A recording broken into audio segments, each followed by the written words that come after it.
Kebiasaan Nabi, kasih minum, kasih istri. Minum, kasih lagi istrinya satu teguk. Ini Nabi minum sendiri. Tunggu-tunggu gilirannya Aisyah, tidak dikasihnya. Tunggu, tidak dikasih. Aisyah mulai curiga. Nabi tetap minum. Merah mukanya Aisyah, akhirnya Nabi pasrah. Kasih. Begitu Aisyah minum, apa yang terjadi? Langsung dia muntahkan. Ternyata apa? Aisyah salah memberi resep. Garam, dia kira gula. Nabi tidak mau melukai perasaan istrinya. Nabi mau merahasiakan supaya Aisyah tidak malu. Akhirnya Aisyah tahu juga. Coba kalau bapak di rumah. Doa memang tong ini. Apa kau tahu gendut? Sudah setengah mati. Itulah Rasulullah. Maka bapak-bapak, tidak ada kesuksesan. Tidak usah cerita sukses di kantor. Tidak usah cerita sukses di partai. Kalau istri kita menderita.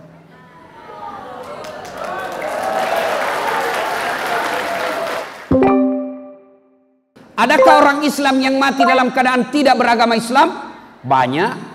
Siapa mereka? Satu di antaranya hubbi aklil haram. Mereka yang suka memakan makanan haram. Siapa mereka? Contoh aja ini, contoh. Jangan marah, contoh. Sabung ayam didapat sama polisi di tengah hutan. Kejar, jangan lari. Masih lari. Terpaksa kasih polisi tembakan peringatan. Tembak ke langit 1 kali. Masih lari, tembak 2 kali. Masih lari, tembak 3 kali. Masih lari, terpaksa dilumpuhkan. Tembak kakinya. Kakinya ditembak, kepalanya nak kena. Saya tanya teman yang polisi, bagaimana caranya kakinya kau tembak, kepalanya nak kena? Apa dia bilang? Soalnya waktu ditembak dia jongkok. Mati kafir. Kenapa? Dia lagi judi. Siapa lagi? Contoh aja nih, contoh. Jangan marah ya, contoh. Mereka yang terima duit serangan fajar ketika pilkada dan pilcaleg. Desa caleg. Nah tulis di rumahnya siap menerima serangan fajar.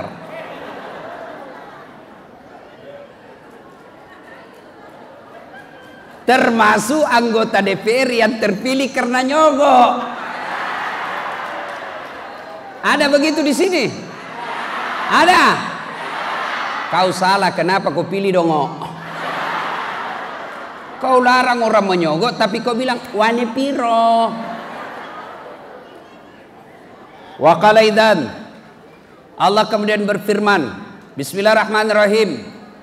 Ya ayyuhalladzina amanu dukhulu fis-silmi kaffatan wa la tattabi'u khutuwatis syaitan innahu lakum adu mubin. Hai orang-orang yang beriman, masuklah engkau ke dalam Islam secara sempurna, bukan Islam pencitraan, bukan Islam pilcaleg, bukan Islam pilkada.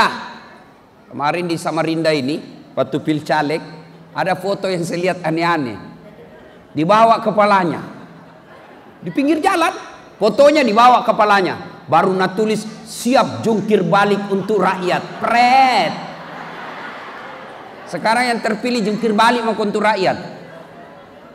Jangan Islam seperti itu. Wala tattabi'u khutuwatis syaitan, dan janganlah engkau ikuti langkah-langkah setan, karena sesungguhnya setan itu musuh yang nyata bagi kalian. Kira-kira ada enggak setan di tengah-tengah kita? Ibu, ada setan di tengah-tengah kita?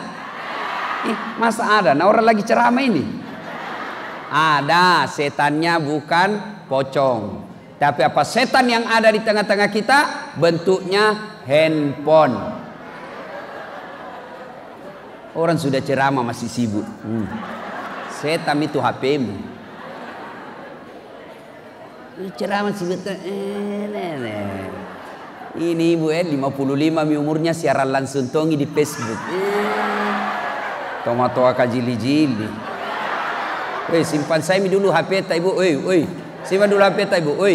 Ibu-ibu yang pegang handphone selama saya ceramah, saya doakan suaminya kawin lagi. Semau kok.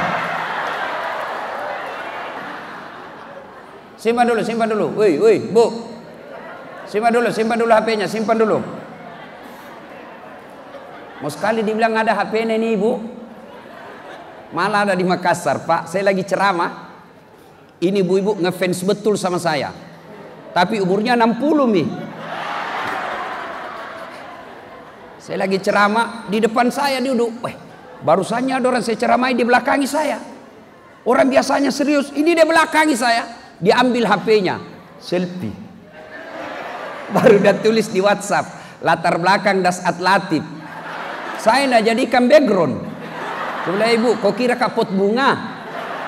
Selesai ceramah dia kejar saya, ngefans betul sama saya. Ustadz, boleh selfie? Sini bu, saya paling tidak suka orang capek, keringatan disuruh senyum. Ustadz selfie dulu. Ya bu, selfie. Sudah selfie, dia bilang, ulangi dulu Ustadz. Jelek Ustadz. Ulangi lagi Ustadz. Ulangi lagi. Dalam hatiku, biar 10 kali kau ulangi, nah mukamu yang jelek.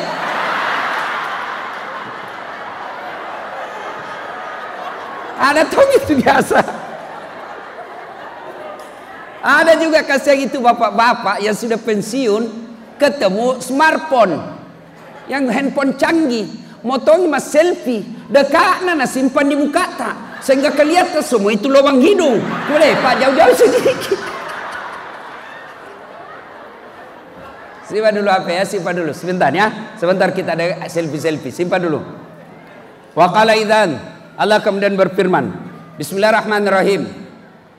Innallaha wa malaikatahu yusalluna ala nabi. Ya ayyuhalladzina amanu sallu alaihi wa sallimu taslima. Sesungguhnya Allah, Masya Allah, Allah dan para malaikatnya bersalawat kepada Rasulullah Muhammad sallallahu alaihi wasallam. Maka wahai orang-orang yang beriman, bersalawatlah kalian kepada Rasulullah dengan sebaik-baik salawat. Mari saya mengajak kepada kita untuk bersalawat. Saya mau dengar mana lebih kencang suaranya ibu-ibu dengan bapak-bapak.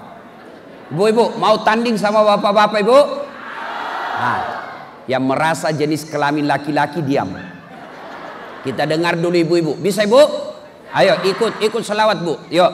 Salatul salamullah ala toha salatullah ala yasin. Masya Allah. Terima kasih. Ini bukan keras. Inilah disebut syahdu. Suara begini yang kasih nafsu laki-laki. Makanya ibu, kalau kau ditelepon suaminya orang, jangan kasih mendayu-dayu. Assalamualaikum ibu. Waalaikumsalam. Bagaimana suaminya orang tidak nafsu? Lagi di mana ibu? Di rumah aja pak. Lagi ngapain bu? Baring-baring. Bagaimana suaminya orang tidak nafsu sama ibu? Coba kalau ditelepon suaminya orang ya tegas. Assalamualaikum ibu. Waalaikumsalam. Lagi di mana ibu? Di rumah. Ngapain? Kenapa tanda tanya? Berhenti dia teleponku itu besok. Ini waalaikumsalam. Caleda. Banyak juga orang Bugis di sini. Banyak orang Bugis. Coba kata orang Bugis. Boleh memang ini orang Bugis. Di mana-mana saya di Kaltim ini ketemu sama orang Bugis. Saya pergi bidu-bidu, banyak orang Bugis. Saya pergi Samarinda seberang, bahasa Bugis orang di sana. Saya pergi Loktuan, banyak orang Bugis. Sisa Ngata, banyak orang Bugis. Saya masuk penjara, banyak orang Bugis. Jagain orang Bugis ini. Dan malam ini ada orang Bugis yang aneh-aneh. Tubal kumisnya namanya Batak tapi orangnya Bugis. Laraha. Luar biasa. Bapak saudara-saudara sekalian. Ibu-ibu diam. Ibu-ibu diam. Kita dengar ini bapak-bapak. Ayo pak, jangan mempermalukan jenis kelamin. Biar bapak sudah usia sakaratil maut. Ayo semangat pak. Yang dapat tadi ini saya lihat kan sudah muka-muka sakaratil maut. Ayo. Salatu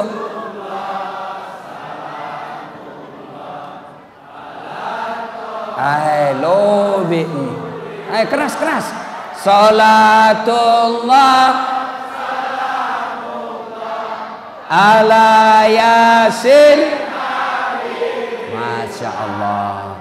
Terima kasih ibu bapak, saudara-saudara sekalian teristimewa yang kita hormati, Bapak Gubernur Provinsi Kalimantan Timur beserta jajarannya, Ketua DPRD Kalimantan Timur beserta seluruh pengurus DPD Golkar Kalimantan Timur, para alim ulama yang saya muliakan, pengurus-pengurus partai lain yang insya Allah dimuliakan dan dirahmati oleh Allah Subhanahu wa Ta'ala. Malam ini kita syukuran sekaligus memperingati Maulid. Dari Sabang sampai Merauke saya ceramah tentang Maulid, biar yang di luar negeri.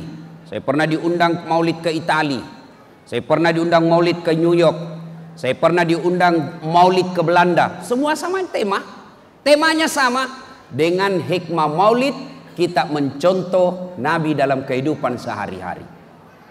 Tapi masalah besarnya, bagaimana kita mau mencontoh Nabi kalau sejarahnya Nabi kita tidak tahu. Dulu saya kecil, kita kan diajarkan sejarah Nabi oleh ibu kita. Nah, kalau kau makan, jangan kau pakai tangan kiri. Nabi makan pakai tangan kanan. Nah, kalau kau kencing, jangan kau berdiri. Nabi kencingnya duduk. Bahasa Bugisnya mat dengking. Nah, kalau kau buang air besar, jangan kau menghadap kiblat, karena itu tidak dilakukan oleh Nabi. Dulu. Kita tahu sejarah Nabi dari ibu-ibu kita, baik melalui lagu-lagu. Pada zaman dahulu kala, pada zaman jahiliyah, lahirlah seorang Rasul yang terakhir dan mulia. Berteriak mamanya, anaknya, siapa namanya mak Nabi terakhir? Nabi Muhammad namanya. Ibunya siapa? Siti Aminah ibunya. Bapaknya siapa mak? Abdullah nama ayahnya. Di mana tinggal? Di Sangatta atau Samarinda?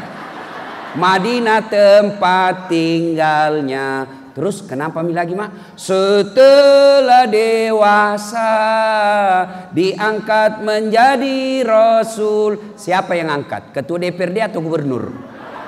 Oleh Allah yang kuasa. Allah itu siapa mak? Pencipta alam semesta. Itu lagunya ibu-ibu dulu. Sekarang lagunya ibu-ibu di rumah apa? Yo ayo,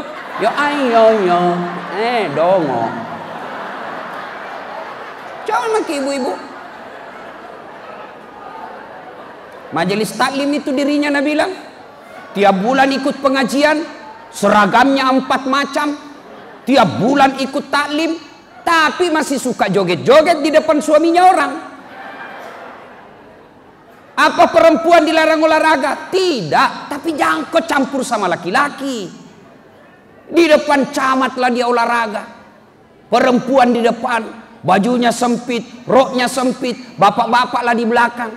Ibu-ibu 1, 2, 3, bapak-bapak di belakang 4. Mana kau ibu-ibu ndak hancur? Yang ketawa serius ini.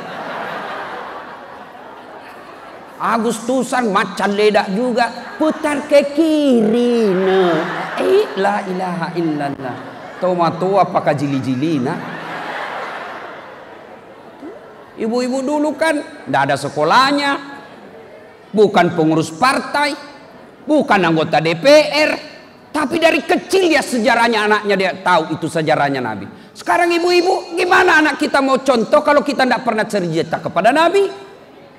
Ditanya sama anaknya, mak, kenapakah itu tahun lahirnya Nabi disebut tahun gajah? Apa Nabi bilang mamanya? Karena bukan tahun kambing goblok. Coba itu. Dia balik tanya bapaknya, pak, kenapakah disebut tahun gajah? Apa Nabi bilang bapaknya? Kenapa saya kau tanya? Apa gunamu sekolah? Gimana anak kita mau mencontoh Nabi? Gimana anggota DPR mau mencontoh Nabi? Sejarahnya Nabi dia tidak tahu. Saya mau tanya ini, anggota DPR mengaku anggota DPR. Siapa anak pertamanya Nabi? Ayo, yang anggota DPR. Saya kasih hadiah kalau ada yang tahu. Ayo, anak. Gimana kalian mau mencontoh Nabi? Sejarah Nabi Bapak tidak pernah buka. Tapi bicara sejarahnya Hitler, Machiavelli, Bapak tahu. Maka Bapak berpolitik, dicuci otaknya oleh Machiavelli. Begitu saya diberitahu ini, siapa yang hadir? Anggota DPR Golkar dan pengurus-pengurus Golkar. Saatnya diperdengarkan bagaimana Rasulullah dalam berpolitik. Ini tujuannya maulid. Kalian tidak mau maulid silakan, tapi jangan tuduh kami sesat. Enak. Kau tidak mau Isra Mi'raj silakan. Kami juga menghargai itu, tapi tolong hargai juga saudara-saudara kita yang mau memperingatinya. Bicara soal maulid berkaitan dengan dunia kegiatan kita sebagai politisi. Kenapa Nabi menjadi pemimpin yang sukses? Betulkah Nabi sukses? Betul. Mana ukurannya? Satu, kalau saya diakui oleh sesama muslim, biasa, memang wajar. Tapi kalau saya diakui oleh bukan anggota saya, maka itu baru luar biasa. Mana? Muhammad diakui oleh tokoh penulis dunia, yang menulisnya bukan orang Islam. Dia tulis 100 tokoh dunia berpengaruh sepanjang zaman. Dan siapa yang ditempatkan ranking pertama di antara 100 tokoh dunia itu? Dialah Muhammad sallallahu alaihi wasallam. Yang padahal penulis buku ini non muslim, tapi yang ditempatkan nomor 1 baginda kita Muhammad sallallahu alaihi wasallam. Sekarang kita lihat, menurut para sejarawan disimpulkan salah satu kunci kesuksesan Nabi karena beliau memimpin dengan akhlak. Nabi ditanya, "Ya Rasulullah, untuk apa Anda diutus ke dunia ini? Ya Muhammad, untuk apa Allah mengutus kamu di dunia ini?" Beliau menjawab, "Innama bu'istu liutammima makarimal akhlak." Saya diutus ke dunia ini untuk memperbaiki akhlak manusia, bukan memperbaiki partai, bukan memperbaiki birokrasi, bukan memperbaiki ekonomi, tapi apa? Memperbaiki akhlak manusia. Mau tahu akhlak sebelum Nabi? Bu-ibu, yo ibu mestinya paling bersyukur karena ada Nabi. Ibu tahu sebelum ada Nabi itu perempuan diperjualbelikan. Perempuan bisa dijadikan taruhan judi. Saya suka istrimu, kita judi ya. Kalau saya kalah kok, saya pakai istrimu 4 bulan. Coba, nasib perempuan zaman itu dilahirkan hanya untuk melahirkan. Dulu perempuan dianggap aib dalam keluarga. Turun Rasulullah, wanita jangan kau lecehkan wanita, hargai perempuan. Mana buktinya? Nabi mengatakan al jannatu takhta aqdamil ummahat, sorga itu berada di bawah telapak kaki ibu. Dimuliakan perempuan. Dalam birokrasi pemerintahan, Nabi jelaskan perempuan adalah tiangnya negara. Hancur wanita, hancur negara. Tegak wanita, tegak negaramu. Itu dimuliakan perempuan. Tapi sekarang perempuan yang hina dirinya sendiri. Dengan cara apa? Mulai dari tidak malu berpakaian yang tidak diajarkan agama. Terjadi yang diprediksi Nabi. Suatu kali nanti perempuan berpakaian tapi telanjang dan mereka suka memakainya. Mana disebut berpakaian tapi telanjang? Lihatlah perempuan-perempuan sekarang. Pakaiannya yang di atas turun ke bawah. Yang di bawah naik ke atas. Ketemu di tengah, tipis, kecil, sempit. Kita nasesa. Cewek, maunya kita kerjasama bos. Kami laki-laki jaga mata. Tolong Anda cegek jawa akhlak. Karena biar setengah mati dijaga mata, kalian berkeliaran, hancur amal kami. Dilihat haram, tidak dilihat barang bagus. Maka Nabi diutus menghilangkan seperti ini. Mari kita bicara soal akhlak. Sebagai politisi, Pertama, berakhlak kepada Allah Subhanahu wa taala. Mana akhlak kepada Allah? Ada dua caranya berakhlak kepada Allah. Satu, jangan menyekutukan Allah. Yang kedua, jangan sembah kecuali Allah. Ini akhlak kepada Allah. Satu, jangan menyekutukan Allah. Maknanya dalam operasional dunia politik, jangan kau percaya, lebih percaya kalian kepada tim survei daripada keputusan Allah. Itu namanya berakhlak. Sekarang orang mendewa-dewakan tim survei. Mereka lebih percaya kepada lembaga survei daripada ikhtiar berdoa kepada Allah. Maka orang yang berpolitik dengan baik, dia akan serahkan sepenuhnya kepada Allah setelah dia berusaha dan berikhtiar berdoa. Yang kedua, akhlak kepada Allah. Jangan menyembah kecuali hanya kepada Allah. Saya yakin di sini politisi Golkar tidak ada yang menyembah patung. Tidak ada. Tapi apa yang disembah? Jabatan. Apa yang disembah? Kekuasaan. Apa yang disembah? Harta. Nah, mana yang disebut menyembah jabatan? Tidak punya akhlak. Contoh. Nomor 1, terpilih. Nomor 2, kasakusuk. Bagaimana supaya jatuh ini yang terpilih? Supaya saya ganti. Ya, dicarikan kasus orang supaya dia bisa turun yang satu, naik yang dua. Ini namanya menyembah berhala jabatan. Ini tidak enaknya politik, Pak. Yang terpilih sakit, yang dibawa berdoa, mudah-mudahan cepat mati, naik namaku. Akhlak dalam berpolitik, kalau tidak ada akhlak, Pak, menghalalkan segala cara. Saya ingat ketika Pak Awang Faruk mau maju kedua kalinya, ya kan, Pak Isran Nur waktu itu punya peluang untuk menang. Saya sempat tanya, Pak Bupati, kenapa tidak maju? Ini peluang besar. Apa kata beliau? Pak Awang Faruk termasuk orang yang membesarkan saya. Ini etika, akhlak. Banyak sekarang politisi dibesarkan oleh seniornya, diberikan peluang oleh seniornya. Setelah dia punya peluang, dia dorong seniornya menjadi orang hancur. Ini orang tidak bagus dalam berpolitik. Maka politik tambah etika, kalian bisa lebih hina dari binatang. Etika siapa yang mengajarkan? Agama.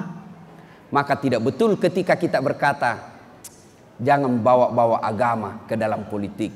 Ketika agama tidak hadir dalam dunia politik, maka lahirlah politisi tega, politisi yang orang Bugis bilang lemuk nyawana. Bahasa filosofi Bugisnya begini, politik itu ceko-ceko rimulanna, bele-bele ritengana, malah peruk pacapuranna. Kalau bahasa Indonesianya, politik itu awalnya adalah kecurangan, tengahnya adalah kebohongan, terakhirnya adalah tega. Kenapa bisa begini? Karena tidak ada akhlak, dan akhlak itu diajarkan di agama. Maka tidak betul ketika Bapak Ibu berkata jangan bawa-bawa agama dalam politik. Ibu bapak saudara-saudara sekalian. Nah, sekarang ketika menyembah Allah kita abaikan, menserikatkan Allah kita lakukan, maka tentu Allah marah. Lalu ketika Allah marah, maka Allah memakai makhluknya yang lain untuk menegur kita. Gimana cara Allah menegur? Makhluk Allah marah, disuruh marah. Apa? Air. Marah ku air, banjir. Bayangkan, air laut naik jalan-jalan ke darat, pulang bawa manusia, tsunami. Makhluk Allah marah, tanah goyang, gempa. Kalau dulu kita cuma kenal gempa, sekarang ada lagi namanya likuidasi. Itu likuifaksi. Coba, itu kalau Allah marah, makhluk Allah yang lain dipergunakan untuk menegur manusia. Nah, ibu bapak saudara-saudara sekalian, itu dulu akhlak kepada Allah.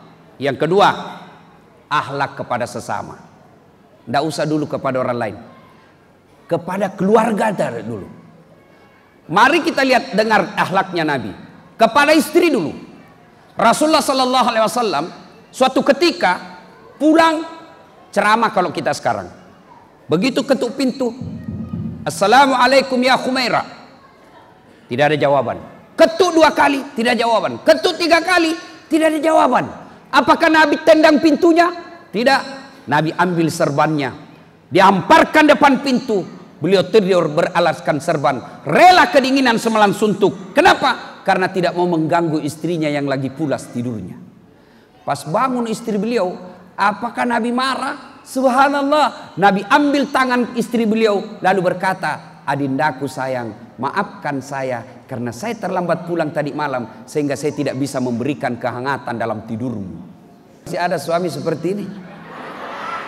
Bapak-bapak misalnya ini ketua komisi Pak, rapat 24 jam, pulang di rumah ditutupkan pintu, apa bapak ambil? Woi, buka kau gendu, setengah mati cari kangkong, kau tutup pintu, bukai. Coba Rasulullah minta maaf. Apalagi akhlak Rasulullah itu, beliau kalau minum bersama istri beliau, diminumnya 1 teguk kasih istrinya. Hebatnya lagi, bekas bibirnya istrinya yang diminum. Coba kalau misalnya minum kasih lagi Aisyah. Hebatnya kalau di sini bibirnya Aisyah, ini juga yang diminum Nabi. Coba kalau bapak-bapak minum bekas bibirnya istri, bau betul mulutmu.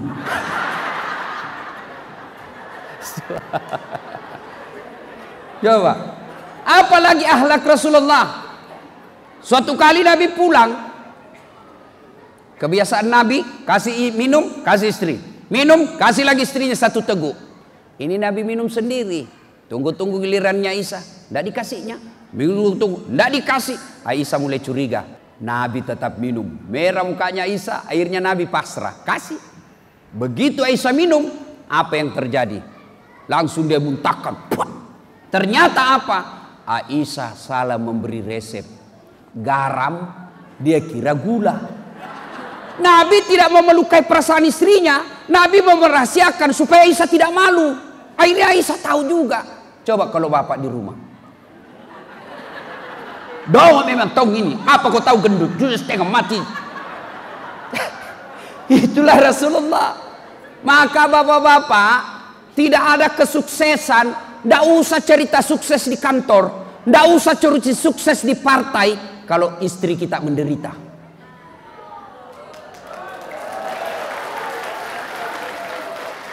Pak, coba saya pernah pergi khutbah di Tanah Bumbu.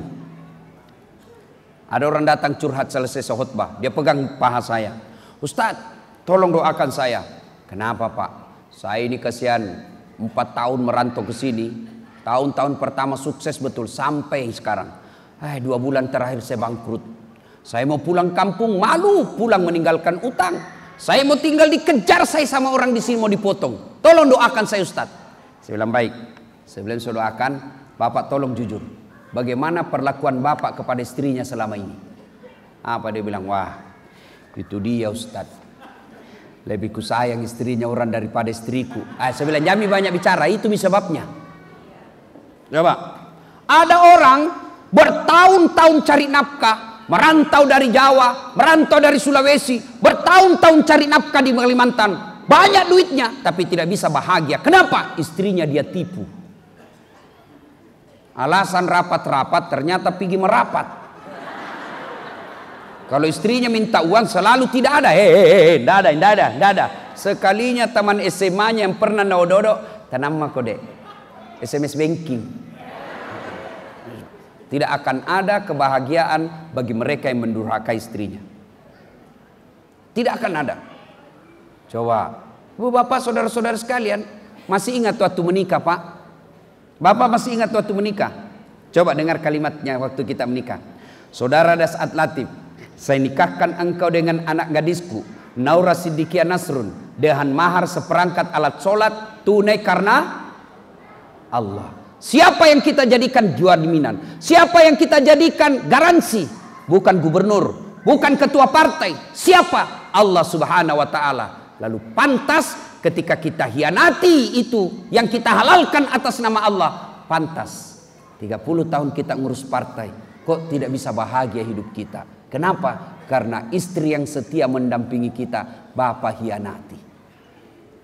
Heran saya lihat kadang kala orang sopan sama istrinya orang, tapi sama tetangga, sama tetangganya sopan, sama istrinya kasar. Sama tetangga, assalamualaikum ibu, gimana kabar ibu, sehat-sehat? Sehat Pak Haji. Sekalinya istrinya tahan tuh kaki, dimana simpang kaki nu dong, kalau sudah tua biar jalan dan tahu juga. Bingung. Coba. Mau ibu punya suami seperti Nabi? Mau ibu? Nah, pertanyaan buat ibu, sudahkah ibu punya sifat seperti istrinya Nabi? Nah, yang jadi masalah. Ibu mau punya istri seperti Nabi, suami seperti Nabi, tapi kelakuan ibu kayak orang tidak punya agama. Setengah mati suaminya carikan uang, ibu kita kira itu gampang jadi laki-laki? Ibu, woi, kita kira gampang jadi laki-laki? Ibu itu ditanggung dunia sampai akhirat. Ditanggung dunia sampai akhirat. Dunia suami mikir, bagaimana supaya suami istriku bisa beli cincin dia pulang tidak dihina orang. Bagaimana supaya saya bisa belikan mobil istriku supaya dia pulang kampung tidak dihina saudaranya. Bagaimana supaya istriku pakai AC kamarnya supaya baik kulitnya. Dipikir semua itu suami. Dan bukan cuma sampai itu, di akhirat suaminya ulama, suaminya hafal Quran, istrinya tidak pakai jilbab, istrinya tidak sholat, istrinya tidak puasa Ramadan, ku ampusakum wa ahlikum nar. Suami, kau temani istrimu masuk neraka, ditanggung ibu sampai di akhirat. Beda ibu-ibu, suami tukang judi, suami pemabuk, suami koruptor, suami tidak sholat, suami tidak puasa, tapi istrinya baik agamanya, tidak ada urusan kata Nabi. Jangan korus itu, suamimu punya dosa, kalian tidak ada urusan dengan suamimu. Bahkan Nabi jelaskan, silakan kau pilih pintu surga yang kau mau kalau istri baik sifatnya. Makanya ibu jangan suka ngomel, ngomel aja kerja. Ya ketawa serius orang ini. Di kantor bingung menghadapi orang unjuk rasa, dimaki-maki kasihan suamita, dihina, dibilangi bikin binatang, dilempari kursi, sampai lagi di rumah dimaki-maki lagi sama istrinya. Apa enaknya kita jadi suami? Bagaimana kita tidak cepat mati?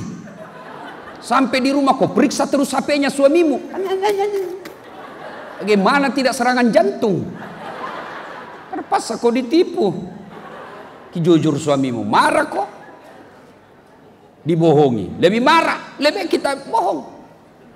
Bu, mau tenang perasaan. Sifatnya Khadijah, gimana sifatnya Khadijah? 3 hari 3 malam Rasul tidak pulang, menerima wahyu pada usia 40 tahun, pulang kedinginan menggigil. Lalu beliau katakan kepada istrinya, istriku selimuti saya kedinginan dan menggigil. Ibu-ibu, 3 hari 3 malam suami tak pergi, di telepon tidak ada kabar, di WhatsApp tidak dibaca, di telepon dia reject, pulang menggigil, kira-kira selimuti saya. Ibu-ibu kira-kira langsung kita selimuti? Tidak, nah interogasi dulu suaminya, dari mana kok? Maka kalau ibu mau tenang, sangka baik, jangan pernah sangka buruk sama suami. Orang yang selalu sangka buruk tidak akan ada tenangnya hidupnya. Suami kita anggota DPR, telepon pagi-pagi tidak dijawab. Oh, suamiku lagi sholat duha. Telepon lagi tidak dijawab. Oh, rapat darurat. Sore dapat WhatsApp. Saya lihat istrimu suamimu bonceng cewek, cantiknya lagi. Oh, berarti suamiku lagi nge-grab. Perasaan tidak curiga. Tenang Pak, saya bela Bapak malam ini. Tenang Pak, tenang. Mana nih kita tidak setuju. Pulang rumah langsung diperiksa HP-nya. Ada temanku waktu SD cinta-cinta monyet. Sampai sekarang setelah banyak video-video viral, enggak mau berhenti telepon saya. Saya mau blokir. Enggak enak, nanti saya dibilangi sombong. Saya mau terima telepon. Menjaga perasaannya mamanya cek. Terpaksa kutulislah di HP namanya penjual batu bata.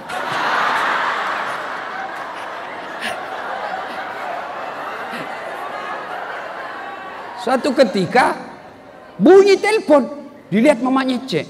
Ustadz, penjual batu bata. Dia kau angkat. Tagihan itu, tagihan belum dibayar. Dia tidak mau angkat kalau tagihan karena uang belanjanya ku ambil. Jangan angkat, jangan. Oh, tidak mau angkat, Pak, tidak mau angkat. Nanti ku salamat sih, Kak. Suatu ketika saya pulang ceramah, saya bikinlah teh. Saya ambil di toples tertulis gula. Saya tes, kenapa asin? Saya pilih gula, nah tulis isinya garam. Saya pikir tanya mamanya, cek apa ini? Toples kau tulis gula na isinya garam. Nah bilang, HP nu juga lain nu tulis lain isinya.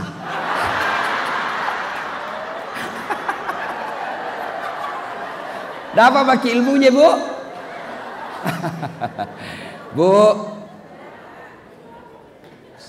suami ibu adalah anggota DPR.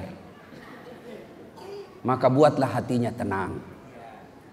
Supaya dia bisa membuat undang-undang, peraturan yang membuat masyarakat baik. Tidak ada suami yang bisa tenang berpikir kalau dari rumahnya selalu bertengkar. Sangka baik. Tidak ada orang itu bahagia kalau sangka buruk. Apalagi kalau suka makin ngomel. Bagaimana suami mau tenang? Di kantor pusing. Sampai di rumah ngomel aja kerjanya itu istri. Nonton TV, nangka kakinya. Makan cang goreng. Ada mie bedaknya di sini yang terbuat dari beras. Nah kasih ketimun matanya. Angkat kalepak menguap.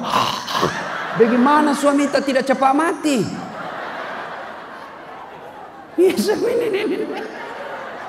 Bagus dong itu kalau pulang suami tak rapat, baku maki-maki dengan fraksi lain, dengan anggota sesama anggota, pulang ki didengar ada fitnah, sabar ki Pak, begitu memang namanya anggota dewan, enak risikonya menjadi anggota dewan Pak, kak kita tonji yang pilih tuh, sabar ki, baru kita peluk suami tak kita bukakan bajunya baru kita menyanyi, bila kamu di sisiku. Hati rasa syahdu. Senang perasaannya suami. Masuk kamar marah-marah berantakan kamar. Peluk lagi dari belakang baru kita menyanyi. Insaflah wahai manusia. Senang perasaannya. Jangan juga keterlaluan. Mentang-mentang suami tak sudah tua-tua pensiun, sakit-sakit, kita pangku-pangkulah kepalanya sambil menyanyi. Bila Israel datang.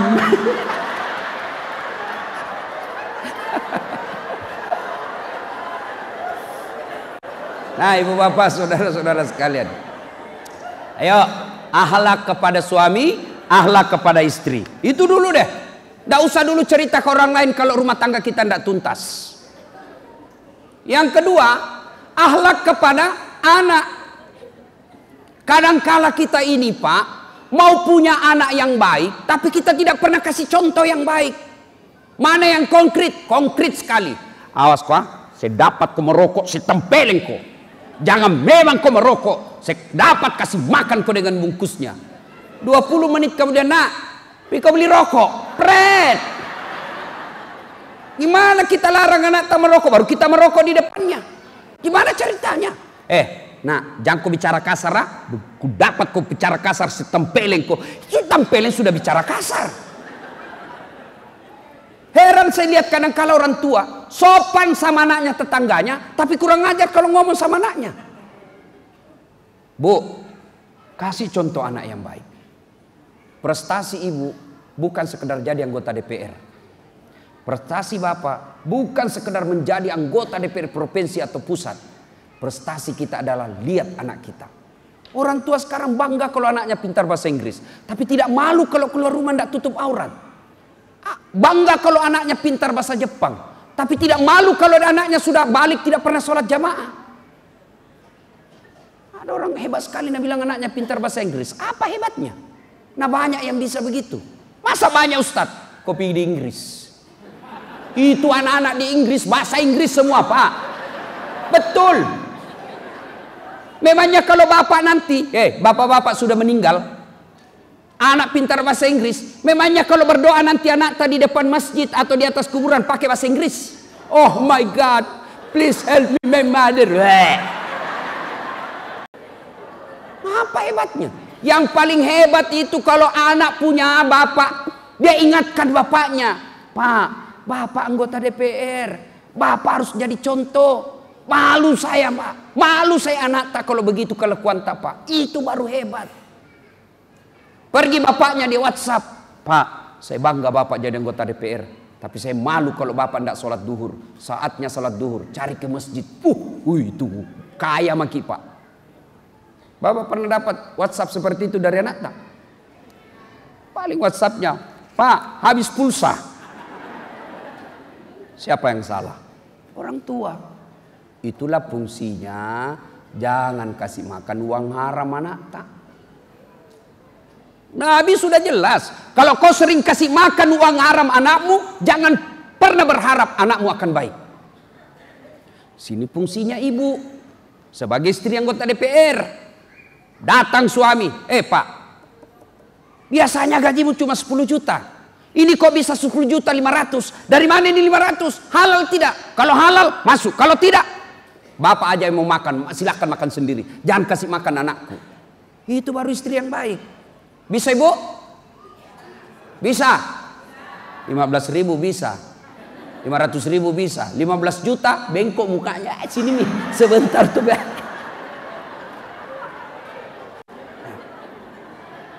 Berikutnya, akhlak kepada orang tua.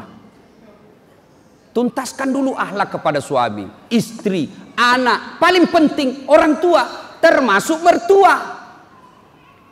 Bapak menjadi anggota DPR, rumah dinasnya baik. Tapi kalau bapak mau menjadi manfaat akhlak yang baik, lihat kamar. Bagusnya kamarku.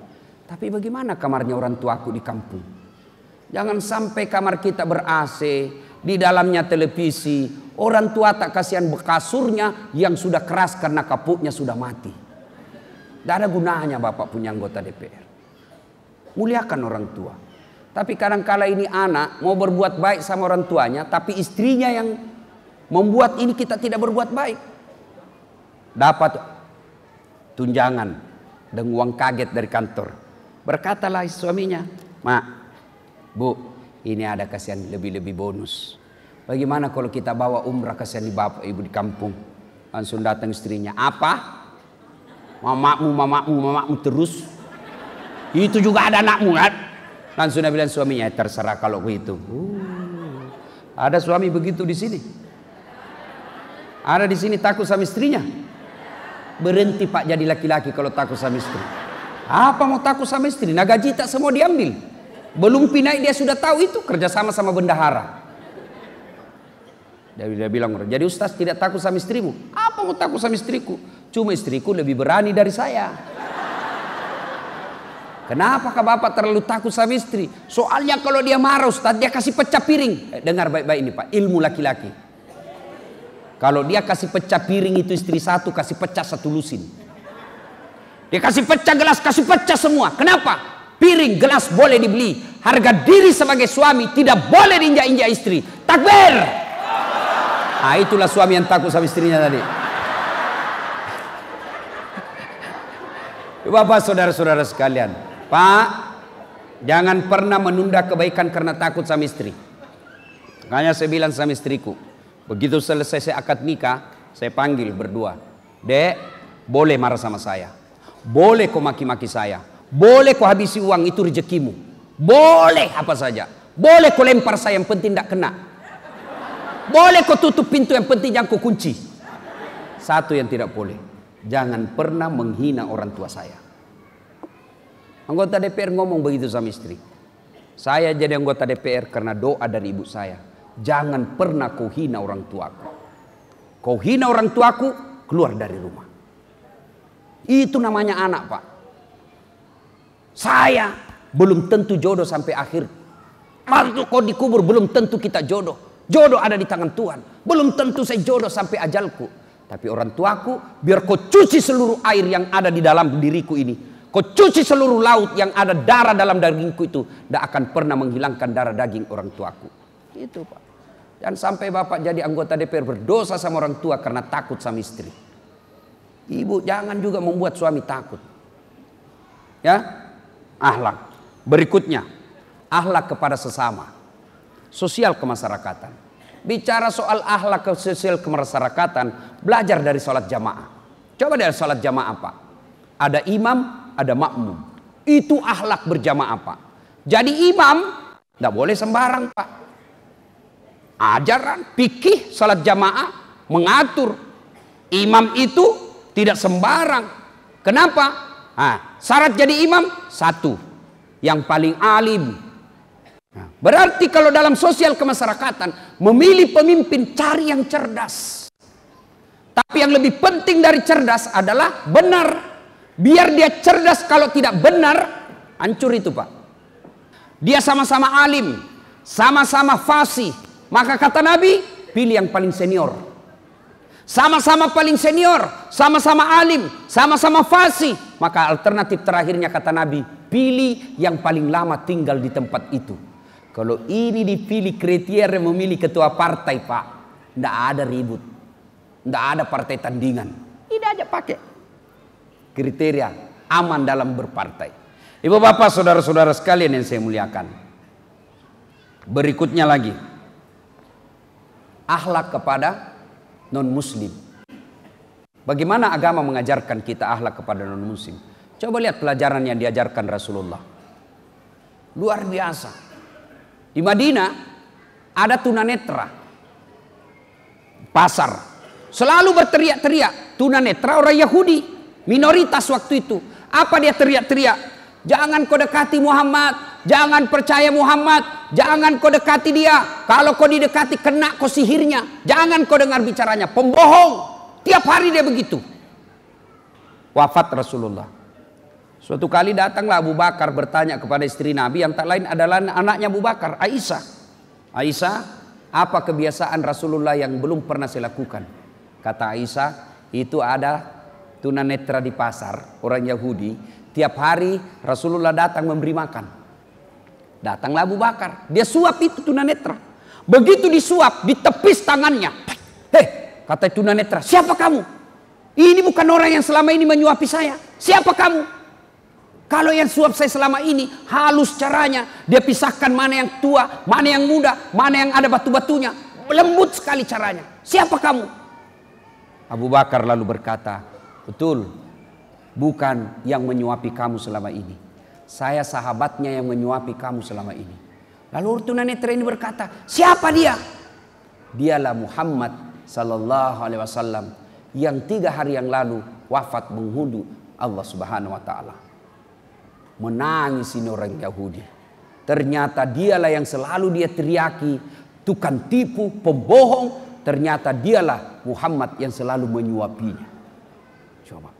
Di Taif datang Rasulullah, di Makkah dihina, di Makkah dimaki, di Makkah diperangi. Beliau datang ke Taif dengan harapan mudah-mudahan di Taif dapat pertolongan. Tapi ternyata sampai di Taif Nabi dilempari sampai bengkak badan beliau, sampai pelipis beliau pecah, bibir beliau mengeluarkan darah. Datang malaikat Jibril menawarkan bantuan.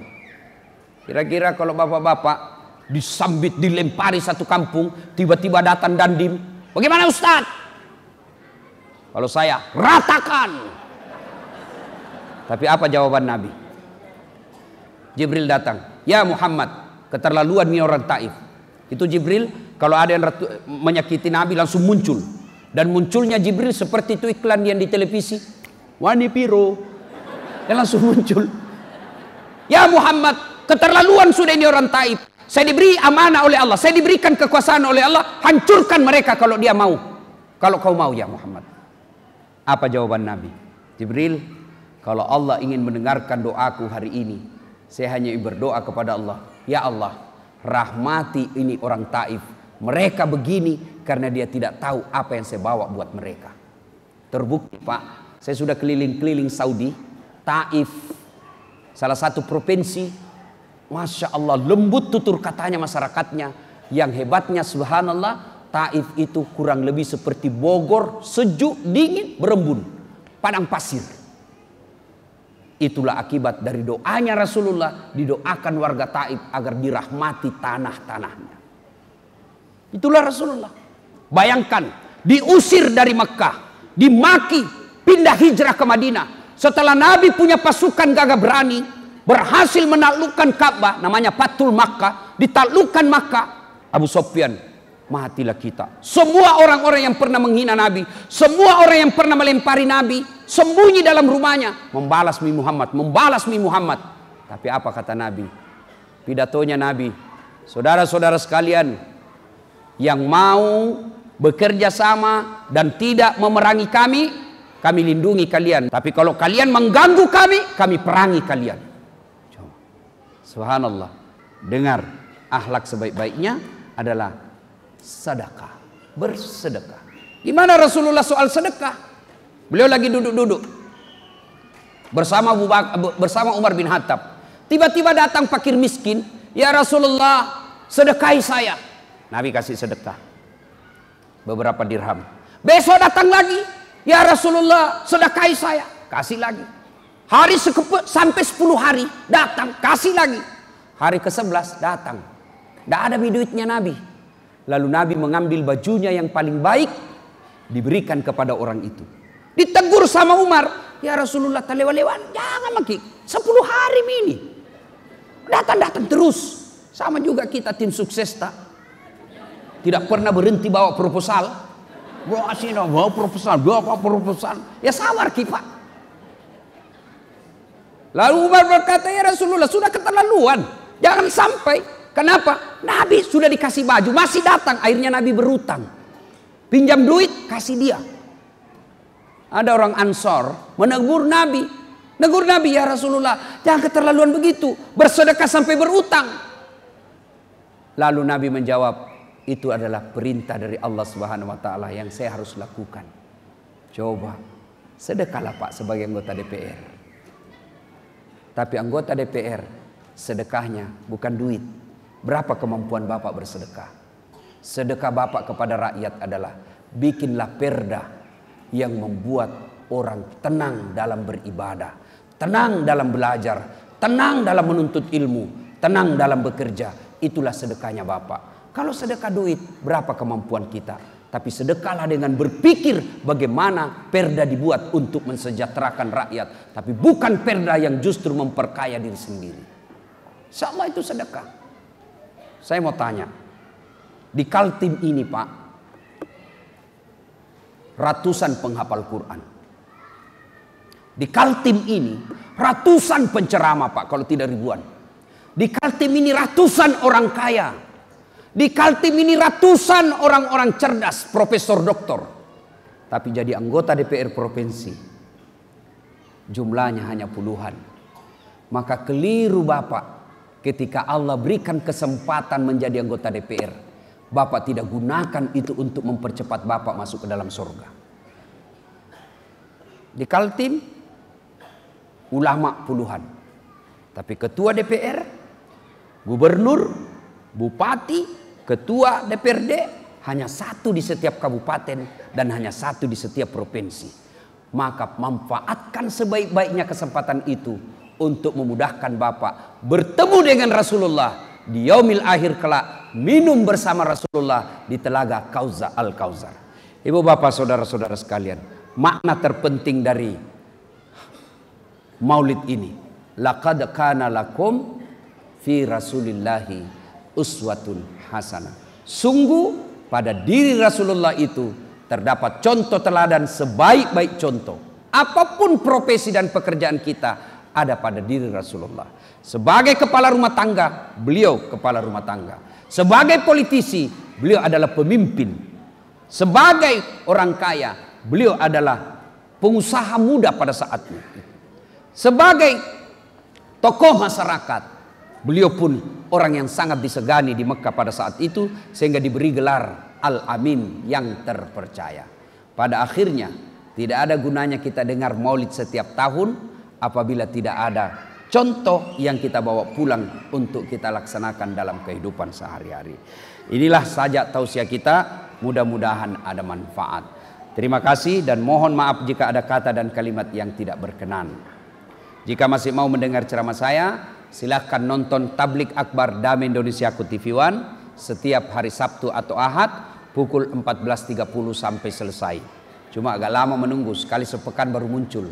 Tapi kalau mau muncul setiap saat 24 jam boleh dinonton. Silahkan ambil HP, buka aplikasi YouTube, tulis nama saya Das'at Latif. Keluarlah ceramah saya ribuan itu. Sudah itu jangan lupa kasih tanda begini. Ini ya. Lebih bagus lagi kalau Bapak kasih subbreaker. Apa? Ya, subscribe. Ya. Jangan kasih begini, bos. Kalau Bapak kasih begini dicari ke malaikat pencabut nyawa. Masa ceramah dikasih begini, tidak enak. Ya. Cuma cepat habis kuota. 1 jam menguras kuota. Maka saya sediakan namanya Cersi, ceramah singkat. 1 menit saja, Pak. 1 menit 60 detik. Tapi insya Allah ada ilmu di dalamnya. Gimana caranya, Ustaz? Follow saya di Instagram. Das'at Latif 1212. Sudah ku follow, sudah ku tidak mau tak putar ceramahmu, Ustaz. Hakul yakin tidak ada kuotamu. Beli dulu kuota. Ibu bapak saudara-saudara sekalian, inilah tausiah kita, mudah-mudahan ada manfaat. Sebelum kita akhiri, mari kita kirimkan suratul Fatihah kepada Rasulullah Muhammad SAW. Khasiat dan keutamaannya kita ikhlaskan untuk senior-senior kita di Partai Golkar, terutama yang sudah menjadi arwah. Di antaranya Bapak Haji Mukmin Faisal. Ila hadratil Nabi Mustafa Muhammad SAW, summa hususil ruhil almarhum Haji Mukmin Faisal. Al-Fatihah. Kenapa agama diajarkan al-jannatu takhta aqdamil ummahat? Surga itu berada di bawah telapak kaki ibu. Coba itu contohnya. Digendong bersusah payah, dari tadi itu hadir kepanasan, tidak pulang. Untuk apa? Karena mau dengar dakwah, dan mau dengar dakwah sayang juga sama anak.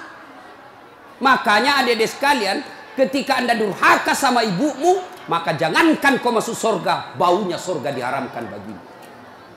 Dengar ini cewek-cewek, sopan sama cowoknya, kurang ngajar sama mamaknya.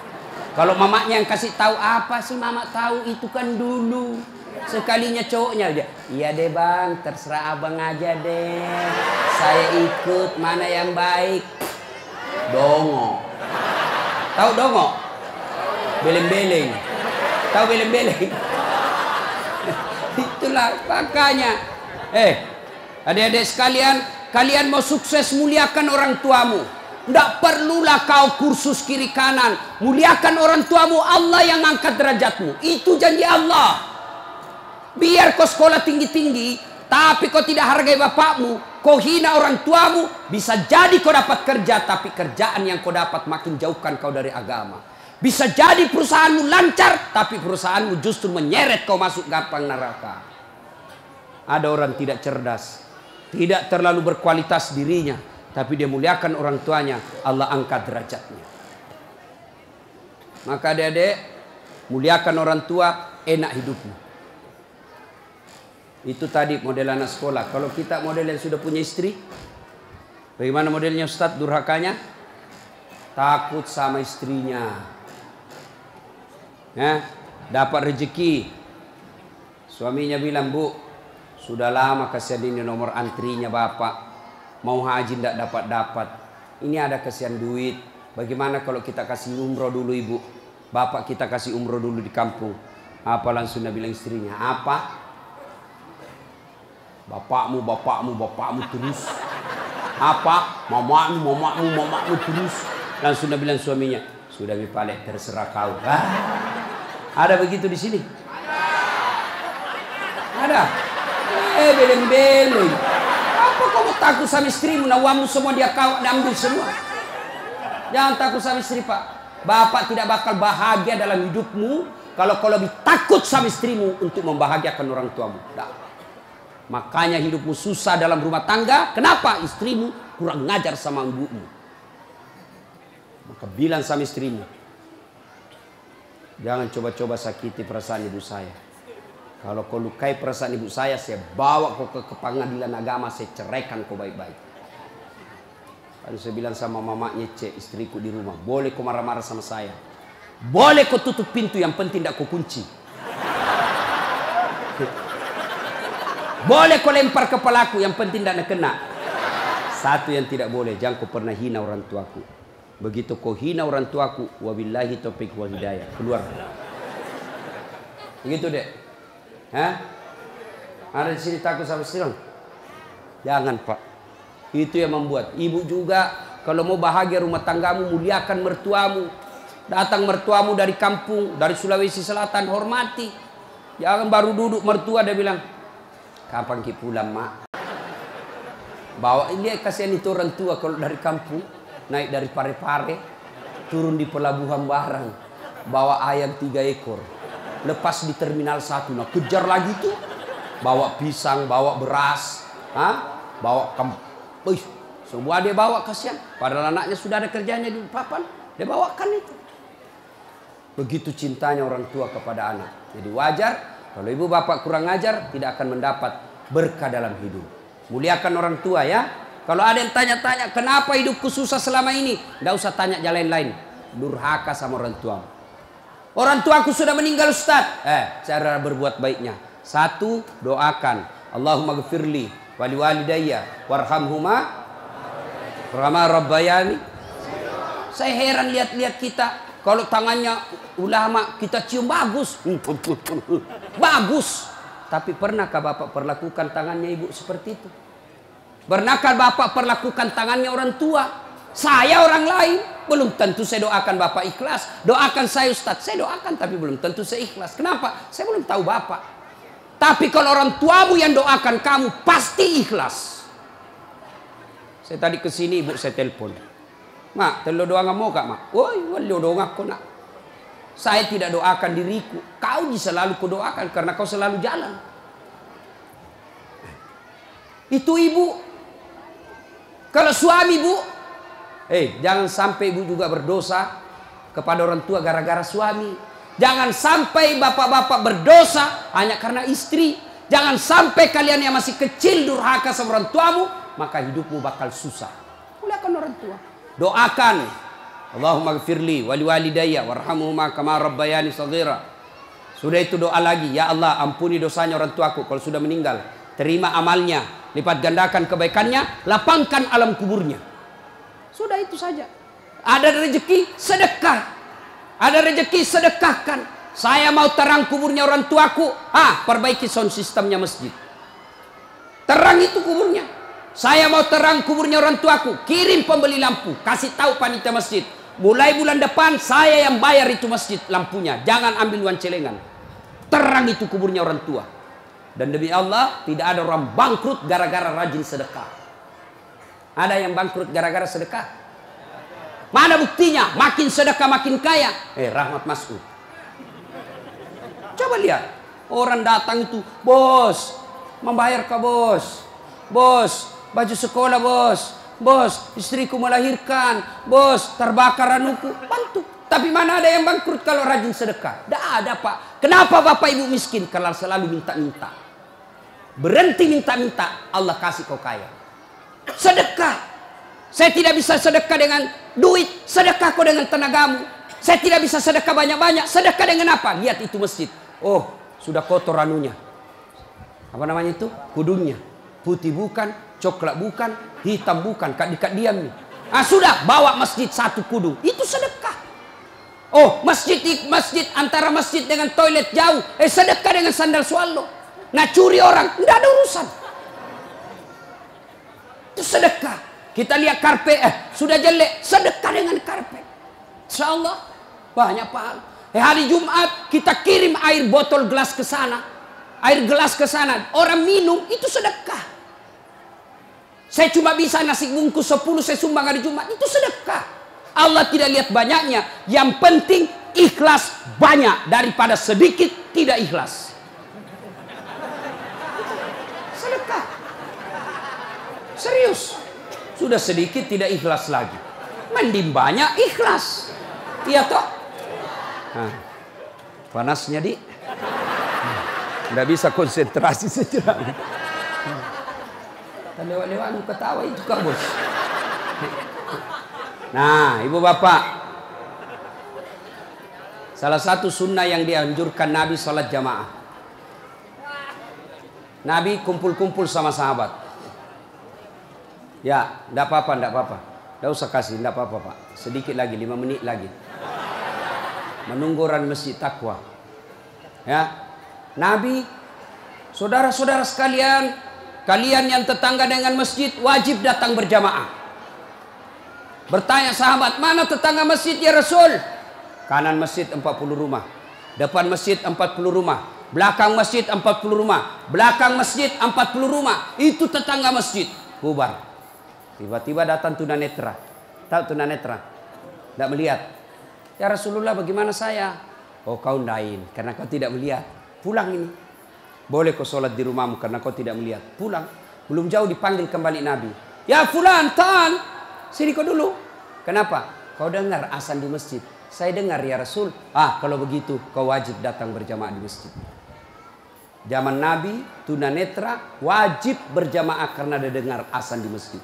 Kalau ini hadis diterapkan Pak, penuh ini masjid jamaah. Kenapa? Kalau azan di menara, sampai di ujung-ujung rumah dia dengar.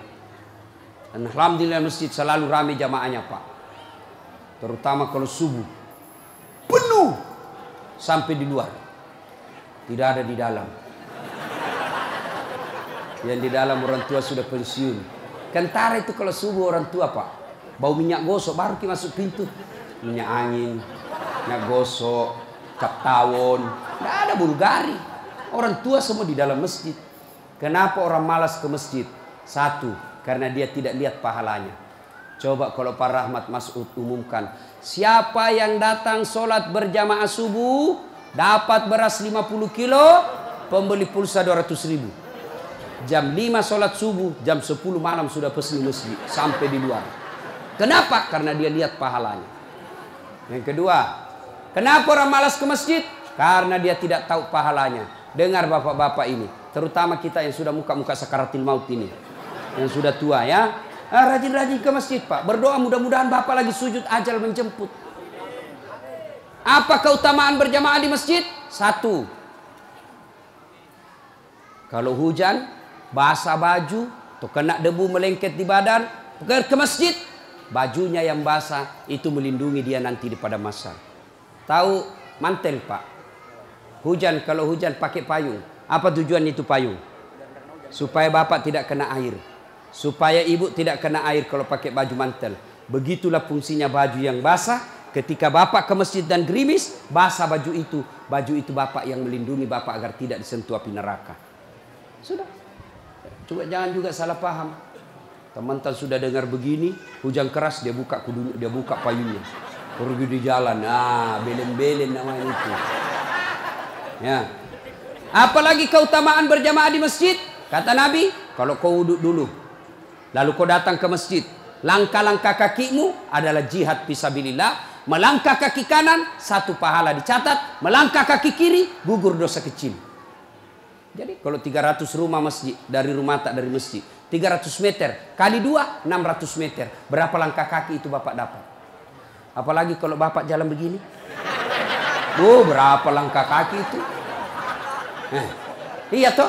Apalagi kalau bapak keliling-keliling dulu ke kampung baru.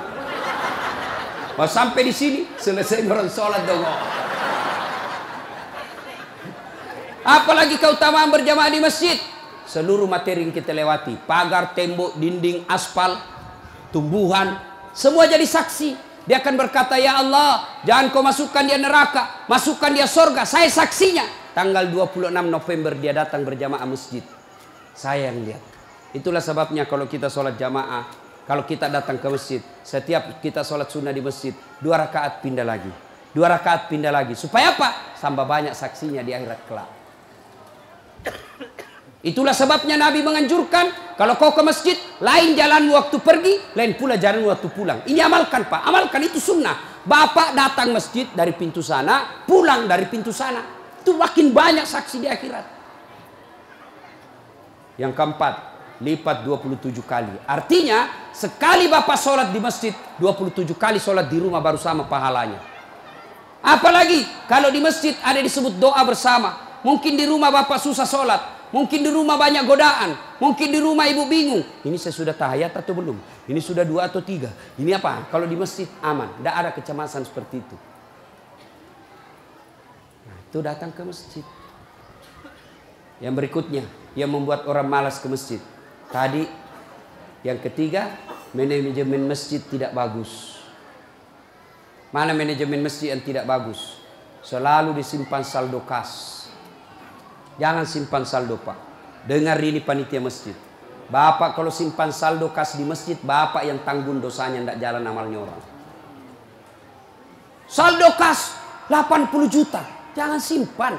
Cari orang yang susah, yang rajin berjamaah. Ada utangnya di bank, bayarkan supaya dia lepas dari kredit. Boleh itu. Baru dia suruh cicil ke masjid. Kalau dia di bank berbunga, makin susah hidupnya. Boleh. Saldo kas 80 juta. Kita mau kencing tidak ada air. Kerannya rusak-rusak. Simpan, jangan. Berhenti jadi panitia kalau Bapak tidak bisa urus masjid. Yang sudah tua mundurlah. Kasih anak muda. Ini masjid bukan perusahaan punya. Begitukah di sini? Hah? Jangan marah, Pak. Siapa suruh kau panggil, Kak? Mau kok. Demi Allah, Pak, Bapak tanggung kalau amalnya orang tidak jalan. Bapak coba kalau itu uang cuma 100 ribu, tapi diberikan keran, maka selama keran itu berputar, selama itu orang yang punya uang dapat pahala. Tapi kalau dia cuma di bank disimpan, tidak jalan amalnya. Belikan dispenser, belikan kopi, tidak apa-apa, boleh. Jangan ditulis di masjid, dilarang tidur. Siapa yang larang tidur di masjid? Tidak ada dalilnya. Ayo, Bapak pernah ke tanah suci di Madinah, pernah ke Mekah, ada tidak ditulis dilarang tidur? Tidak, Pak. Barangkali ada orang tidak bisa tidur di rumahnya, dia datang ke masjid supaya bisa tidur. Itu memang boleh. Yang tidak boleh, ngiler. Maka kalau kau mau tidur di masjid, bawa kau bantal. Kalau tidak bisa kau gelisah kau di rumahmu, bertengkar kau sama istrimu, istrimu ngomel terus. Maka dia bilang, jangan kau pulang, merdeka. Bodoh itu istri sekarang kalau Nabi bilang sama istrinya, jangan kau pulang. Oh, gembirai. Langsung Nabi bilang pacarnya, sini kau sayang, di rumahku kau tidur, kulayani kau dengan baik. Sudah. Jangan ditulis, jangan bawa anak-anak berisik. Bersyukur kalau masih ada anak-anak berisik di masjid. Kalau tidak ada anak-anak berisik di masjid, maka tidak ada lagi nanti yang mau datang di masjid. Kalian juga orang tua, kalau anakmu mau ke masjid, belikan songkok dan baju baru. Anaknya mau pergi, Pak, mau pergi masjid, belikan nggak songkok? Apa dia bilang? Itu nak, songkok na nenek nu kau pakai. Anaknya nomor 7, songkok anak nenek nomor 10. Tak buas si songkok nama buas sih. Berteriak ni temannya, Pak Doja. Tidak mau ya anak tak pergi masjid. Hei, ini masjid ini sound systemnya tidak bagus. Kasih bagus. Ini saya kasih tahu Ki, tanya itu ahli tentang AC. Itu kalau ada AC besar begini, 2, dingin mini masjid. Tambah lagi itu. Tapi apa yang kasih panas? Karena Bapak pakai kipas. Itu kipas dengan AC, ibarat air dengan minyak. Tidak bisa dia menyatu. Kenapa? Itu AC ruangan harus tertutup. Kalau kipas tidak boleh tertutup. Kalau tertutup itu kipas, maka makin panas orang di dalam. Kenapa? Karena itu kipas perlu sirkulasi udara, perlu angin keluar masuk. Kalau tidak keluar masuk angin, maka angin yang ada itu saja nah putar terus, akhirnya jadi panas. Apalagi kalau ada yang bau keteknya di dalam. Bah, pedek masesano. Kege mak badaram mangi, mak bau lasuna mansedinya. Itu mi pentingnya anak muda jadi pengurus masjid. Karena kalian kalau sudah tua tidak ada yang tahu. Kau juga anak muda, muliakan orang tua. Tempatkan di mana itu orang tua? Tempatkan sebagai penasehat masjid. Jangan masjid dikira dia punya. Ini lembaga, umat yang punya. Kasih karpet yang bagus. Ada saldo kas, jangan simpan Pak, Bapak berdosa. Tidak jalan amalnya orang. Apalagi membuat orang malas ke masjid. Apa? Kadang-kala apa? Sound sistemnya jelek. Begitu kita takbir Allahu Akbar, langsung story.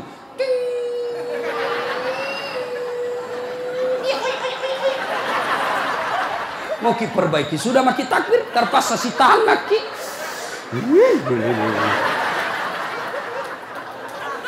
Apalagi membuat orang malas ke masjid. Apa? Kadang-kala muadzin. Jengkel orang dengar muadzin. Orang tua, sudah tua. Tidak mau tom mengalah, mundur na wasangiko.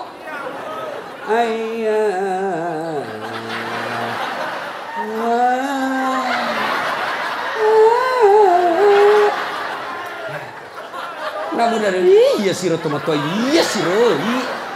Ayo coba. Iya.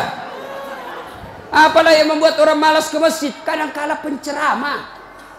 Kita di rumah sudah bertengkar istri, di kantor mumet pikiran. Kita datanglah ke masjid dengar ceramah. Mudah-mudahan kita dapat pencerahan. Ini bukan pencerahan, nak kasih takut kita terus. Dibakar pantatmu. Ditusuk. Udah bilang tak boleh.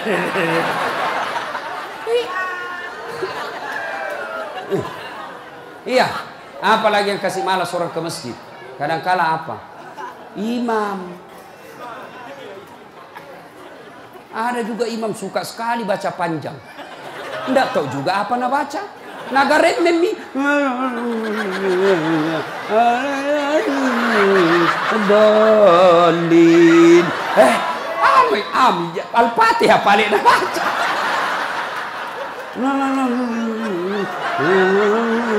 Dalin.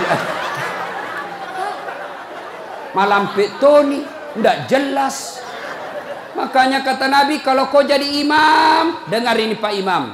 Satu, baca kau yang ringkas. Kenapa? Karena jamaah kita di belakang macam-macam. Ada yang sudah tua tidak bisa lama berdiri. Ada anak muda yang baru datang, tidak senang yang lama-lama. Pulang di masjid, enak sembahyang di masjid. Ampun Ma Ustaz. Kenapa? Dia bilang itu masjid aliran sesat. Kenapa aliran sesat? Dari sembahyang subuh 3 rakaat. Bukan 3 rakaat, sujud tilawah nama itu dong. Makanya tuh imam sebelum kau takbir jelaskan dulu jamaahmu. Adik-adik, ini kita sujud tilawah. Sunnah malam Jumat membaca surah As-Sajdah. Pada rakaat kesekian kita harus sujud. Ini bukan 3 rakaat, tapi karena Allah perintah ayat itu dibaca sujud. Jelaskan. Yang sulit, aliran apa ini? Kenapa 3 rakaat? Enggak, kau yang dongo.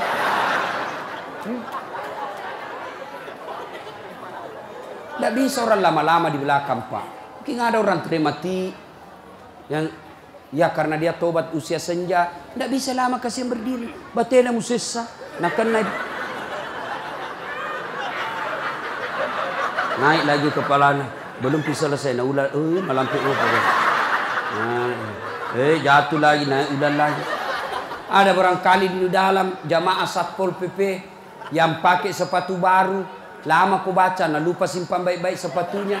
Pasti dia, hilang di sepatu. Bapak Imam sesat. Maka pasti dia tidak khusyuk. Ada barangkali juga ibu-ibu yang sekali kentut sudah makan pete.